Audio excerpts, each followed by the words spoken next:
회칼 테러 언급 황상무 시민사회 수석이 결국 사의를 했고요. 사의가 수용이 된 상황입니다. 자, 총선이 3주 정도 남은 지금 국민의힘 좀 위기라고 할 수 있는데요. 어떻게 돌파할 수 있을지 김병민 서울 강진갑 예비 후보와 자세한 이야기 나눠보겠습니다. 안녕하십니까? 예, 안녕하세요. 반갑습니다. 네, 목소리가 힘찹니다. 후보님. 네, 고맙습니다. 자, 광진갑 하면 이번 총선에 중요한 한강벨트 아니겠습니까? 현장에서 체감하는 판세, 민심 어떻습니까? 한강벨트가 중요하다고 많은 언론에서 얘기하는 이유는 특정 정당이 올곧게 힘을 실어주기보다 그때그때의 상황과 판단에 맞춰서 정당과 인물을 달리 찍을 수 있는 스윙보터 지역으로 해당되기 때문이라고 저는 생각을 합니다. 최근에 있는 한 달 정도의 흐름을 보게 되면 국민의힘과 민주당이 서로 여론이 막 교차하게 되는 상황들이 중앙 언론에 비춰지게 되는데요. 제가 지역에서 체감하고 있는 현재 상황은 이런 모든 일들에 대한 여의도 정치에 관련된 불신, 또 여기에 대한 안타까움이 많이 느껴진다고 생각합니다. 22대 총선을 앞두고 국민들이 갖고 있는 기대와 희망은 지난 21대에서 보여줬던 안 좋았던 모습들을 극복하고 새로운 변화를 가져달라고 하는 기대들인데 그런 부분들을 충족하기 위해서 더 열심히 뛰고 있다 말씀을 드립니다. 자, 상대가 민주당 이정원 전 JTBC 앵커입니다. 예. 어떻습니까? 경쟁력이 있습니까? 본선에서? 예, 모든 후보들은 다 열심히 뛰면서 주민들께 본인의 경쟁력을 읍소하고 있는데요.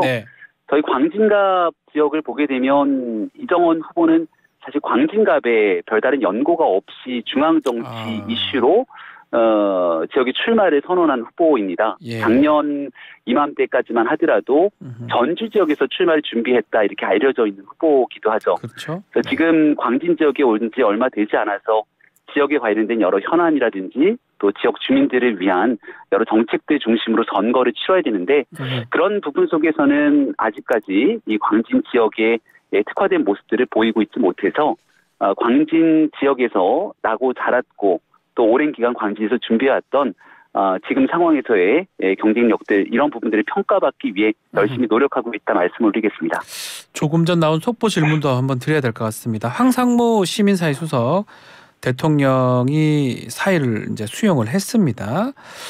자, 뭐 발언 당시에는 이제 사실 사과문 한 사퇴 대신에 사과문 정도 올렸었거든요. 근데 왜 이렇게 갑자기 좀 결정이 좀 바뀌었습니까? 어떻게 보십니까?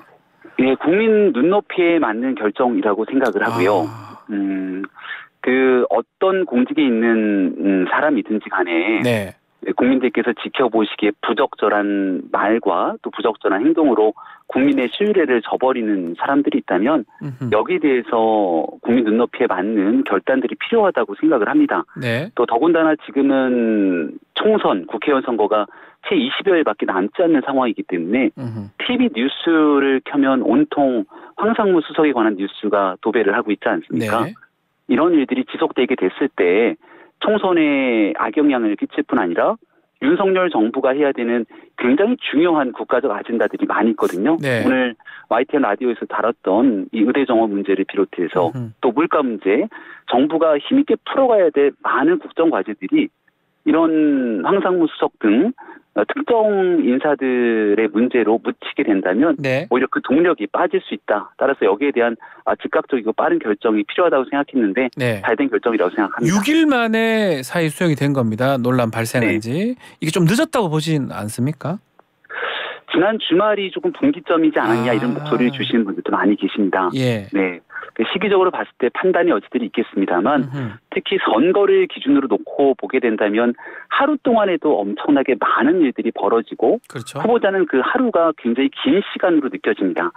따라서 말씀 주신 것처럼 이제 오늘자로 결정이 된 일인데 남은 20여일 동안에도 굉장히 많은 일들이 벌어질 수 있거든요.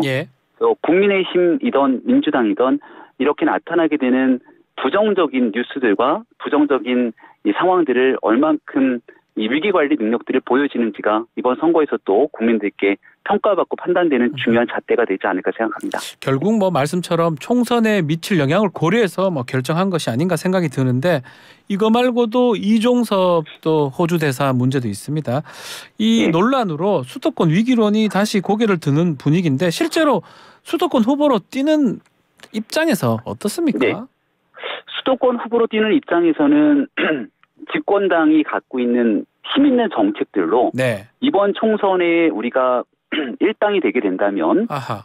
수도권의 국민의 삶을 어떻게 변화시킬지, 또 그동안 민주당이 오랜 기간 수도권의 국회 의석을 가지고 있었는데 그렇게 민주당이 해내지 못했던 일들을 국민의힘이 어떻게 변화시킬 수 있는지를 갖고 선거를 치러야 되는 게 전 선거의 정석이라고 생각합니다. 네. 특히 집권당의 선거에서는.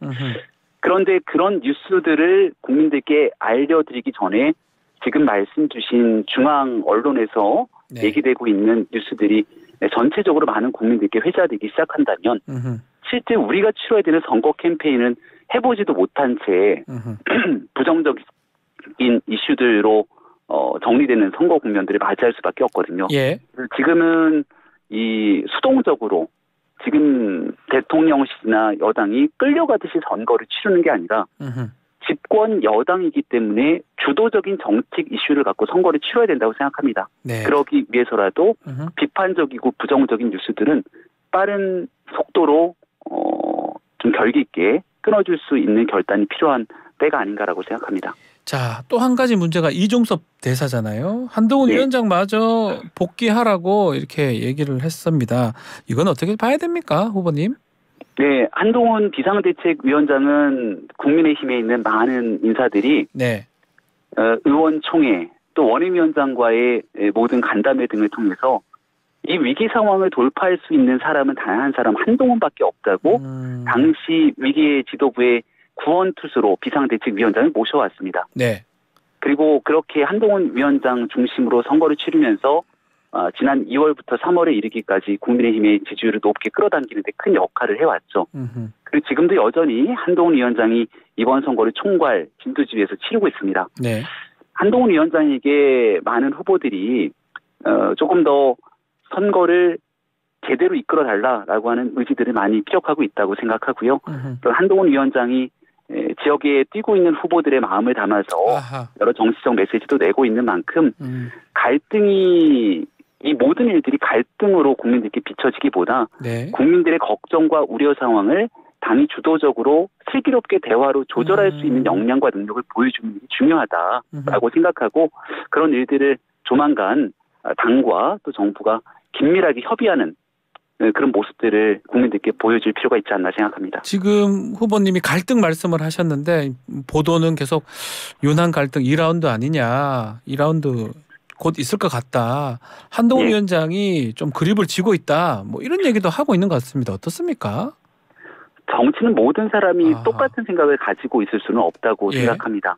특히 여당은 정부와 대통령실 또 집권당이 갖고 있는 저마다의 생각들이 조금씩 다를 수 있는데 네. 국민들 보시기에 중요한 건 이 다름을 얼만큼 슬기롭게 그리고 아주 역량 있게 조절해낼 수 있느냐. 이게 이제 갈등 관리 능력 아니겠습니까? 그렇죠. 우리 내부의 갈등 관리를 해낼 수 있는 역량들을 가지고 있을 때만이 야당과 다른 목소리를 조율해낼 수 있고 또 시민사회와 이 지금 의대 정원 문제 등 정말 다른 목소리를 갖고 있는 국민들과의 이런 관계들도 풀어낼 수 있을 거라고 생각합니다. 예. 지금 나타나고 있는 일련의 문제들이 언론을 통해 보도되고 있습니다만 지난번 처음 윤한 갈등이다 이렇게 나왔던 이후로 한동훈 위원장과 또 정부가 이 갈등 국면들을 슬기롭게 조정했던 것처럼 네. 이번에도 마찬가지로 빠른 시일 내에 오직 국민만 생각하면서 국민 눈높이에 맞는 조정 과정들이 있지 않을까 생각합니다. 또 다른 하나 갈등 내관 있습니다. 이게 비례대표 공천 관련해서 파열한 부분이거든요. 이철규 의원도 이렇게 공개적으로 좀 비판을 했는데 당에서는 좀 어떻게 보고 있습니까? 이번 공천 비례대표 공천. 네, 그 역대의 모든 비례대표 공천 과정들을 보게 되면 100%의 만족 또 모두에 대한 그 공감을 얻는 비례대표 공천을 하기는 어려운 일이라고 생각합니다. 네. 누군가는 이런 공천 과정들이 이런 후보들이 가장 마음에 든다고 평가할 수 있겠지만 또 다른 관점에서 보게 되면 여전히 부족함이 있을 수 있을 거라 봅니다. 아하. 하지만 이 모든 것들을 당이 주도하고 있는 시스템에 따라 움직이고 있다고 저는 생각하고 그런 권한과 또 이러한 책임감을 우리는 지난 1월 달 한동훈 위원장이 비상대책위원회를 띄우면서 사실상 여기에 힘을 실어줬던 것 아니겠습니까? 예. 그 과정에서 이시우 후보자의 문제처럼 문제가 불거질 수 있는 사람들이 있다면 이거는 강하게 지적하고 빠르게 조정해야 된다고도 생각을 하는데요. 이런 내용들을 넘어서서 자칫 비례대표 후보자 한 명 한 명을 두고 뭔가 큰 갈등이 벌어지는 것처럼 뉴스가 생산되게 된다면 이건 지역에서 혼신의 힘을 다해 뛰고 있는 후보들의 힘을 빠지게 만들 수 있는 일이겠죠. 비례대표 후보자 몇 면이 전문성 있는 후보들로 이분들이 더 적극적인 역할을 해서 지역구에 뛰고 있는 후보들에게 힘이 될 수 있는 그런 과정들을 거칠 수 있게 좀 많은 사람들이 함께 원팀 정신을 보여줬으면 좋겠습니다. 자, 그게 어쩌면 뭐 맞는 말씀이고 타당한 말씀인데 또 이른바 또 친윤이라고 알려진 이철규, 권성동 의원이 또 한 말씀 하셨고 그래서 친한 구도 아니냐 이렇게 보기도 하는데 당내에서 좀 그런 흐름이 있습니까? 저는 쉽게 동의하기는 어렵습니다. 그러니까 친한이라고 하는 표현도 한동훈 위원장 중심으로 뭔가 계파가 형성돼 있다고 판단되는 분들은 저는 당을 조금이라도 알고 이해한다면 그렇게 생각하기는 어려울 거라 보고요. 어느 순간부터 친윤이라고 달고 있는 그 프레임 자체도 깨져버린 지 오래됐다 이런 평가들이 많지 않습니까? 네. 국민들께서 가장 싫어하는 정치 구도 중에 하나가 계파 정치라고 볼 수 있겠는데요. 이재명 대표가 이끌고 있는 민주당이 공천 과정에서 국민 눈높이에 어긋났다고 하는 게 특정 진영 중심으로 공천을 끌고 왔다고 하는 비판들 아니겠습니까? 예. 우리 국민의힘이 민주당과 다른 정당이다 이렇게 천명하면서 선거를 치르고 있는 만큼 국민들이 불편해하시거나 국민들께서 이런 정치 좀 보이지 않았으면 좋겠다라고 지적하시는 모습들 단호하게 끊어낼 수 있는 그런 상황들이 우리 국민의힘이 꼭 필요하다고 생각합니다. 이 한동훈 효과 사실은 시작했을 때 상당했지 않습니까? 그렇지만 최근 와서 힘이 좀 빠진 거 아니냐 우려의 목소리도 있는 것 같은데 총선까지 한동훈 효과, 상동훈의 힘 이끌고 갈 수 있다고 보십니까? 저는 뭐 충분하다고 생각합니다. 지금 정치 경험이 없는 한동훈 위원장 그리고 국회의원을 지금 현재 하고 있지 않은 한동훈 위원장이 정말 말 그대로 원탑 단독 비상대책위원장으로 여기까지 국민의힘 선거를 끌고 오기에 굉장히 큰 역할을 해왔습니다. 하지만 한동훈 위원장 혼자서 모든 일들을 다 해낼 수가 없기 때문에 집권당이 기대하고 가지고 있는 새로운 정책 아젠다 그리고 시대 정신을 담아낼 수 있는 정책 이슈 이런 부분들이 다소 국민들 보시기에 미흡했을 수 있다 생각하고 또 지금 벌어지고 있는 여러 위기 상황에서 조금 빠르게 조정해야 되는데 한동훈 위원장 혼자서 하기에는 힘이 벅찰 수 있는 부분들이겠죠. 네. 지금 이 내용들을 바로잡기 위해서 한동훈 위원장을 중심으로 많은 사람들이 노력을 하고 있다고 생각하고요. 네. 그리고 무엇보다 이 젊은 축을 중심으로 특히 수도권에서 합리적이고 역량 있는 보수 정당의 그런 변화를 기대하시고 있는 분들은 한동훈 위원장에게 또 많은 기대감을 갖고 있는 것도 사실입니다. 네. 남은 20여일 선거 기간 동안 최선을 다해서 좋은 선거 결과를 이끄는 데 큰 역할을 해줄 거라고 믿고 있습니다. 자, 또 과거 막말 논란으로 공천 취소된 장해찬 후보가 무소속 출마를 한다고 하고 도태우 후보에 이어서 두 번째입니다. 이게 당에 긍정적 영향을 줄까요? 어떻게 보십니까? 당에서 공천이 배제돼서 무소속 출마하게 되는 경우는 어떠한 경우로도 당이 긍정적인 영향을 줄 수는 없겠죠. 이제는 당의 결정들이 났음에도 불구하고 이 내용을 받아들이지 못하겠다고 탈당하고 무소속을 출마한 만큼 국민의힘의 상황과는 관계가 없는 분들이라고 생각을 합니다. 결국은 국민의힘은 국민들의 눈높이를 바탕으로 공천 과정들을 다 마무리하고 진행을 했기 때문에 이 정당이 국민들께 희망을 주기 위해서 선택을 받기 위해 노력을 할 것이고요. 여기에 대한 문제들은 더 추가적으로 국민의힘 안으로 끌고 올 문제가 아니라 바깥으로 나가 있는 무소속 후보들의 문제라고 생각합니다. 저희가 어제 장해찬 후보 좀 인터뷰를 했었는데 총선에서 승리를 해서 당에 복귀할 수 있다 이렇게 얘기하더라고요. 그것도 안 되는 겁니까? 무소속으로 보통 통상 나가게 되는 후보들의 변이 거의 다 똑같습니다.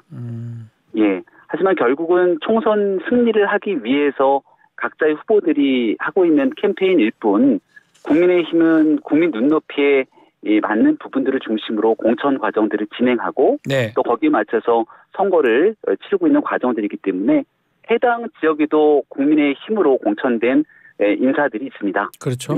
여기에 대한 후보들이 국민의 선택을 받기 위해서 최선의 노력을 다해서 뛰고 있을 거라고 생각합니다.